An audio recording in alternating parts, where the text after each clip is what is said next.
Olá pessoal, tudo bem? Doutora Maximiana aqui. E hoje vamos continuar falando sobre pós-operatório de cirurgia ortognática. Pois é, gente, eu gravei um vídeo falando sobre o que pode acontecer no pós-operatório, sobre o medo de passar pelo pós-operatório de cirurgia ortognática há muito tempo atrás.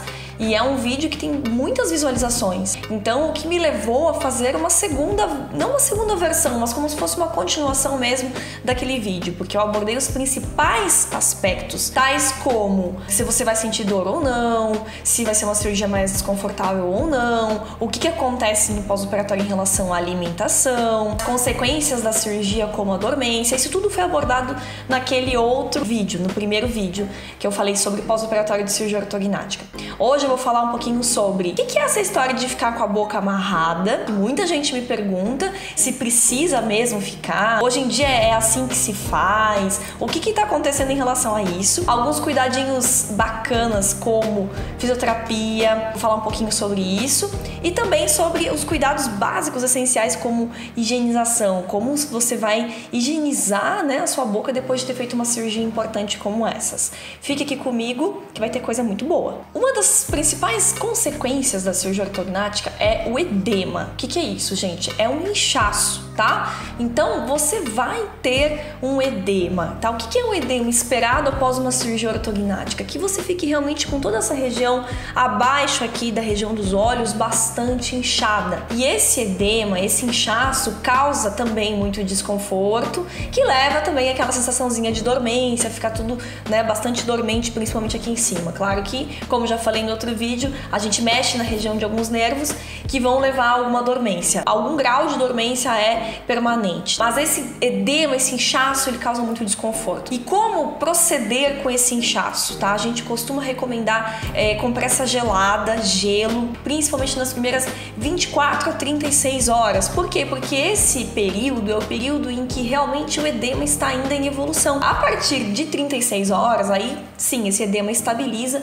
e aí realmente seria recomendado você fazer compressas mornas para realmente começar a eliminar e regredir esse inchaço. Eu costumo dizer para meus pacientes que esse inchaço ele aumenta muito rápido e para reduzir ele vai muito lentamente. Mas tem alguma outra forma de a gente se livrar desse edema de uma forma mais efetiva, sem ser só com compressa morna? Porque a partir das 36 horas o recomendado é compressa morna, um gelo, então, gente, somente nesse período inicial. E depois uma compressinha morna. Mas tem uns procedimentozinhos de drenagem linfática. A gente recomenda, e aí eu recomendo particularmente eu, tá?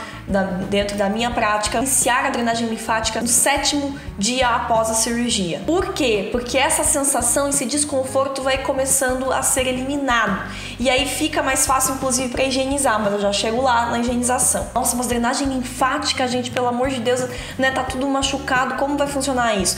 Primeira coisa, a drenagem linfática deve ser feita por quem realmente domina a técnica. A técnica da drenagem linfática, ela consiste de movimentos muito suaves mesmo. Quando você vê alguém fazendo a drenagem linfática, parece que você olha e você fala, não, mas não é possível que isso tá fazendo algum efeito. De tão delicado que é o movimento. Muitos cirurgiões às vezes desconhecem a drenagem linfática, de fato é um movimento muito sutil, muito superficial e muito delicado. Todos eles tivessem contato e vissem realmente como é feita uma drenagem linfática adequada, eu tenho certeza que muitos pacientes iriam se beneficiar. Acontece, a linfa precisa ser direcionada, né? Justamente essa água que está em excesso nos tecidos precisa ser direcionada para alguns gânglios. E esses vasos são muito superficiais e delicados. Então o movimento obviamente tem que ser delicado, tá? Então o que eu recomendo?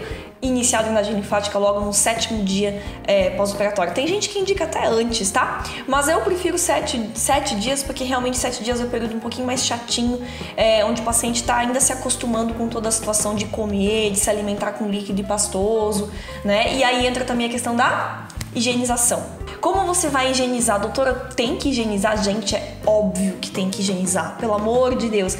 Pensem, a gente fez os cortes todos por dentro da boca. Como você vai não higienizar um corte, né? Uma sutura, enfim, uma ferida que está dentro da boca? Se você não higienizar, vai inflamar. E a chance de ter uma infecção ali na região é muito alta. Quanto mais limpa a sua boca tiver, melhor a recuperação, melhor a cicatrização. Os dentes tem que escovar, tá bom, gente? Ah, mas a escova não cabe na boca. O que eu recomendo? Comprar uma escova de criança, pequenininha, com a cabeça bem pequenininha, para que você consiga afastar um pouquinho a bochecha que tá super inchada. Você consegue afastar a bochecha e higienizar. Você precisa escovar, ainda mais que a gente tá com o quê? Com um aparelho ortodôntico nesses dentes, e geralmente a gente que o cirurgião solicita para que coloquem ganchos nos aparelhos, né? Ganchos no arco do aparelho, e além dos ganchos, uns fiozinhos que amarrem o bract no arco, né? Que a gente chama de fio de amarrilho. Então, o que acontece? Tem muito ferro ali para atrapalhar e realmente deixar a boca bem suja. E então é muito importante que você higienize. E em cima da ferida tem que higienizar com certeza, tá? Você pode pegar um cotonete, enrolar o seu dedo na gaze, o que é um pouco complexo,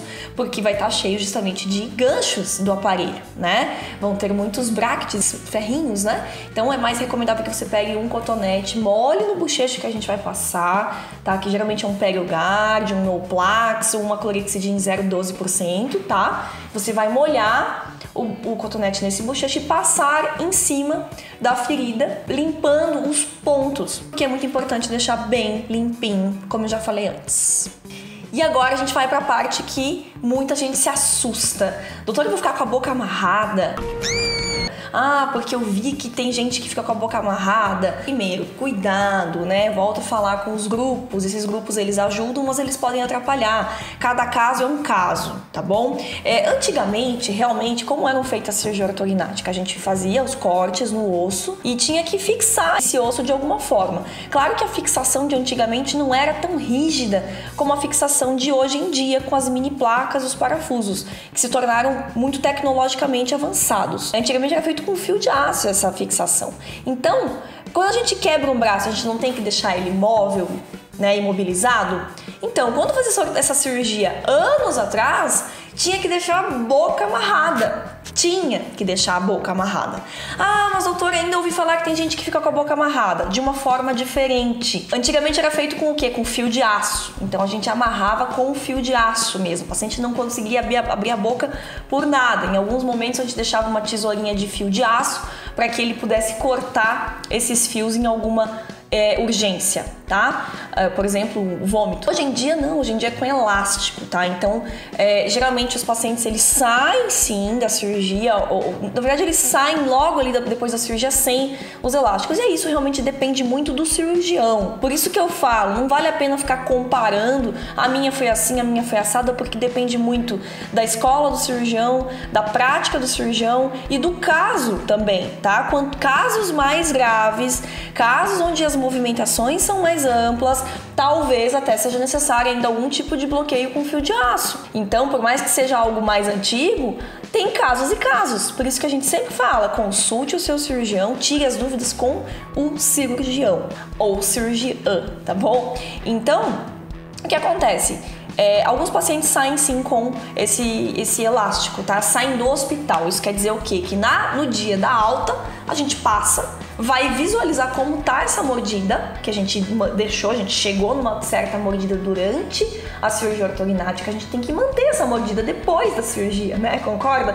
Só que a gente tem uma coisa chamada musculatura que tenta puxar a sua mandíbula, né, para a posição que existia antes. A gente tem ali uma tendência à recidiva muscular muito forte.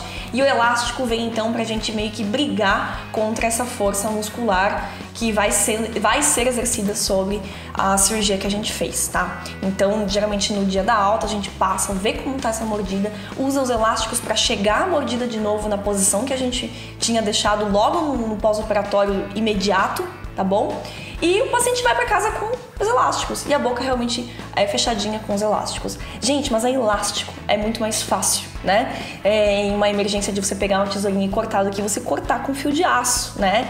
Então é muito mais tranquilo. E à medida que a gente percebe, e aí depende de cada caso mesmo, tá? A gente vai liberando os elásticos a cada semana, até chegar o ponto de que o paciente consegue ele mesmo ou com ajuda tirar os elásticos e recolocar os elásticos para comer. Então, dieta líquida 100% líquida por 45 dias? Não, a gente pode ter uma dieta pastosa, tá? Uma dieta um pouquinho mais pastosinha, tá bom?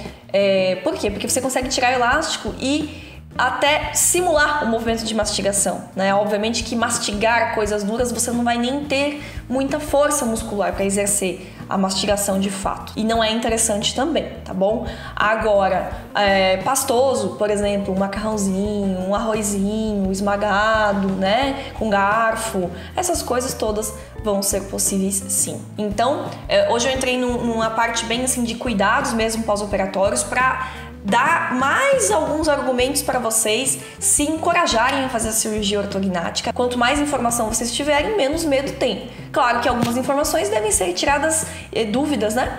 Devem ser tiradas com o cirurgião que vai fazer a sua cirurgia. Espero poder ter ajudado. Não tenha medo, siga em frente. Tenha coragem que você vai perceber que tem muito mais benefício do que realmente malefício. Espero poder ter ajudado. Se você gostou do vídeo, deixa teu like. Se você tiver dúvidas, comenta aqui embaixo. E até a próxima. Grande abraço a todos.